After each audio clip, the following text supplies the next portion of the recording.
Welcome to Midweek Mysteries, and thank you all for being here.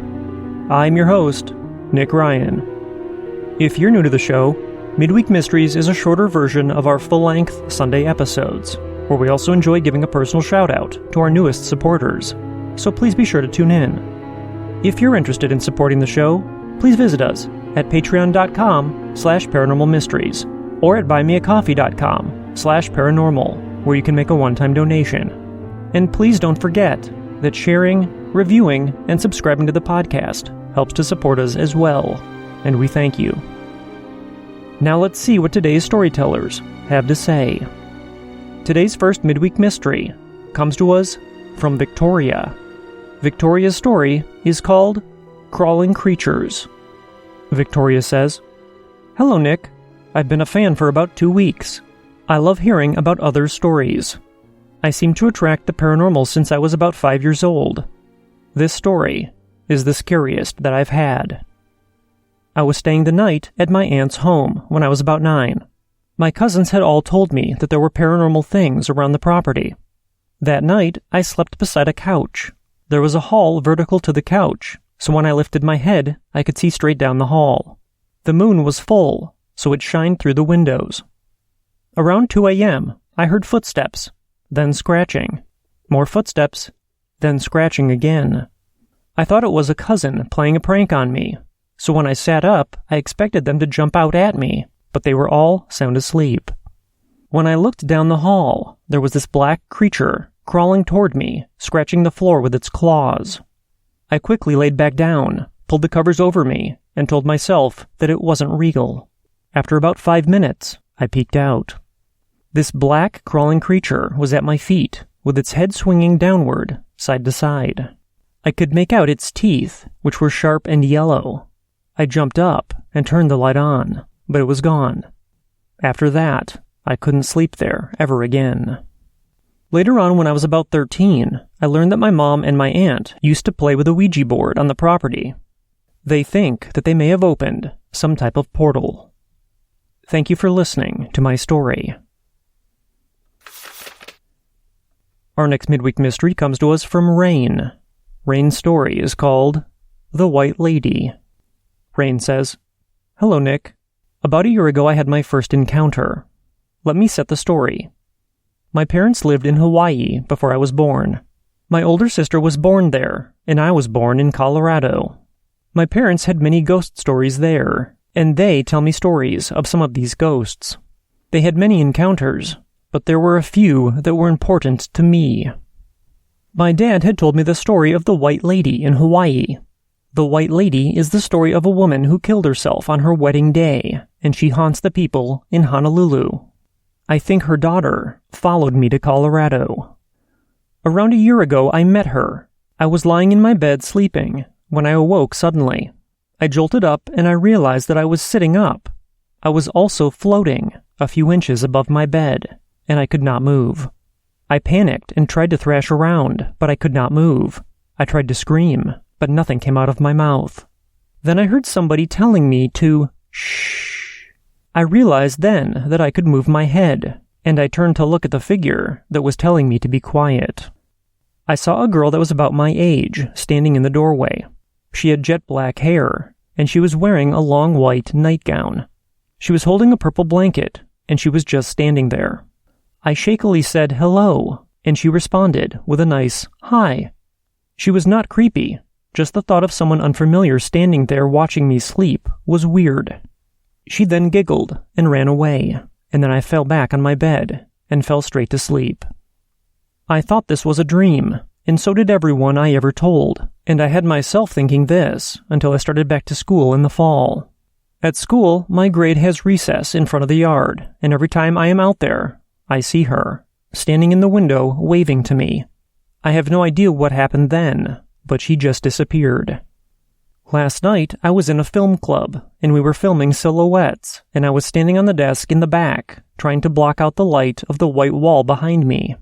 I was messing with my friend, saying that I could do zero-gravity push-ups. I just barely could reach the ceiling. Only my fingertips touched, and I pushed up. We all knew that the ceiling had been made of square panels, and I pushed up on one side of them. As I pushed up, a piece of white cloth fell from the crack. When I pulled on it, it resisted, as if it was part of a piece of clothing. It was cold and silk, and it flowed in my hands like water. My last encounter with her was today, and it was a creepy setting. My friend and I were walking out of the front door to cross in front of the yard at the school. It was fall, and the trees were bare as their leaves were on the ground. I looked to the side where there was dead grass, and I saw her. My friend did not seem to notice her, but she was spinning in the yard. Her hair seemed knotted, and she had dark circles under her eyes. She looked terrible. Time seemed to stop. My friend just stopped in her tracks, and I had a sudden urge to scream. I did, but it turned into words. I asked her what she wanted with me, and she stopped and looked at me. She started crying, and I felt bad. She then said that she only wanted a friend. I think now that this is a girl who can't cross over. I am very spiritual, and I am no longer scared of her, and I am glad to have a new friend. Thanks, Nick. I hope you and your listeners can enjoy my story.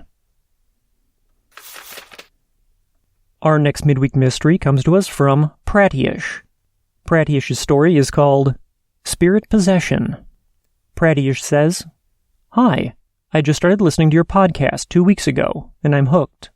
I would like to share a couple of my experiences that didn't happen to me, but to my sister. At the time, 4 years ago, I was living in India. My family and I went on a road trip to a place called Ooty. It was a long and tiring day, so we stopped at a sort of village where old people lived to spend the night. I slept peacefully and didn't hear about what happened until the following morning. It turned out that my sister was awake crying all night. My mom freaked out, and afterwards, she concluded that my sister was possessed by a spirit, an old lady in particular. A similar experience happened to my sister a few months later. We were planning on going to my cousin's house for a night over. My mom and my sister were waiting to be picked up by my uncle under a tree. When they arrived, my sister started crying again. My mom then immediately regretted standing under the tree. It was believed that spirits hung around trees, waiting to possess someone. This spirit was also particularly an old woman as well. That's all I have for now. Thank you for taking the time to read my experience. Regards, Prats." Our next story comes from Jade. Jade's story is called A Dream About My Spirit Guide. Jade says, "Hi, thank you for taking the time to read my story. I love listening to your podcast. This happened when I was about 16. One night after falling asleep, I started to dream. In this dream, I was walking down a footpath through this huge open field. Suddenly, as I was walking, I came across a house that looked out of place. It was a thin yet tall building and looked like it could fall apart at any moment. I walked up to the house and opened the door, and then entered the hallway. The house seemed like it had been abandoned for years. There were cobwebs everywhere, and the furniture was covered with plain white sheets. I decided to head upstairs to look at the second floor. However, as I was walking up the stairs, I failed to notice a hole in the middle of the staircase. I fell through the hole, which then woke me up, as it scared me so much. Nothing much happened after that, until about 2 months later, when I had the exact same dream. I was walking through the same field and down that same path, where I looked to my left and saw the house again. This time, however, there was a young boy, about 8 years old, standing at the door. He just stood there, watching me and smiling, like he was waiting for a friend to come over to play. As I approached him, he introduced himself and told me that this was his house. I'm not sure if he told me his name. After this introduction, he led me inside the house and began showing me around. There were still cobwebs everywhere, and the furniture was covered with the same white sheets. I was confused as to why this boy lived in such an old house by himself, but I never got an answer. After the boy showed me around the ground floor, he said that he would show me what was upstairs. As the child began walking up the stairs, he paused in the middle of the staircase. "Oh, watch out for the hole," the boy said, as he then proceeded to lead me up the stairs until we safely got to the top. Unfortunately, I woke up just as we reached the top floor, so I never got to see what was up there. What's weird is that a few years before this, my mom visited a psychic who described how our family had a spirit guide. I thought that everyone had their own spirit guide who helped them through life, but apparently we had one that was looking after the entire family. This psychic described the boy as being a young 8 to 10-year-old boy, and described him exactly how this boy looked in my dream. My mom had forgotten all about this reading, and the child, until I brought up the two dreams and told her about how strange it was. I believe that the boy in my dream was the same one that the psychic told my mom about all those years ago. I'm not sure why he decided to present himself then, or why it took such a long time to do so, but it feels nice knowing that there is a guide looking after my family. Our next listener story comes to us from Stephanie. Stephanie's story is called My Friend Bruce.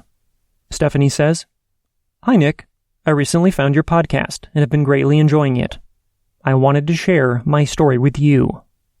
When I was 16 years old, I was having a sleepover at a friend's house with a group of friends. There were 4 of us, and we ended the sleepover watching a movie and laying on the floor to go to sleep. I was laying in between 2 of my friends, and around 3 a.m. I woke up to use the restroom. But when I sat up, I saw a figure sitting cross-legged in the entryway of the room. I stared at it for a minute and then rolled over and begged it to go away. The room became very cold, so cold that I could see my breath. Then I heard rustling, and I felt someone or something crawl up behind me. I felt a pressure wrap around me, almost as if someone was cuddling up to me. The coldness intensified, and I started to cry. I asked it to go away and to not hurt me. Then the feeling lifted, and the room's temperature went back to normal. It took me a moment, but I never looked back to the spot to make sure that it was gone. After an hour or so, I fell back to sleep. In the morning, I shared what had happened with my friends, but the only one who believed me was the one who lived in the house. She said that a few nights before that she had woken up to seeing someone staring at her in her room, and she felt that it was the same spirit. We talked about it all day and decided to name him Bruce. Later that day, I walked around her house saying, "Hi, Bruce. Thank you for the hug. Shannon doesn't want you here, but you can come home with me." And I swear that he did. After that, things began to happen at my home. My cat wouldn't come in the room anymore. The garage door would open and close. The toilet would flush at random, and my mom even heard voices. Bruce was never mean or ever hurt anyone. I think he just wanted to be known. After I got married and moved out, I told Bruce to come with me, but I know he didn't, because nothing paranormal has ever happened since. My parents moved from that house, and I'd like to think that Bruce is still there being his friendly self. I actually miss him. Thanks, Nick. Keep bringing the great stories, and keep up the great work. Stay safe. Stephanie. Our last listener story comes to us from Mike. Mike's story is called Shadow People. Mike says, "My first story is an old one that is my earliest memory that still happens to me to this day. One night when I was really young, about 5 or 6, I was spending the night at my father's and stepmother's house.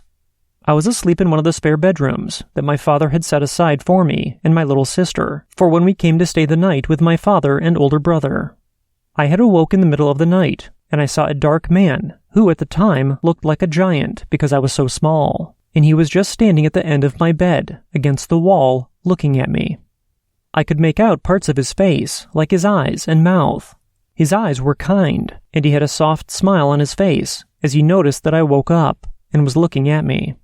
He then left my room, and I got out of bed and followed him. He went down the steps and walked through the door that led to the upstairs. I kept following him all the way back down the stairs to my father's room.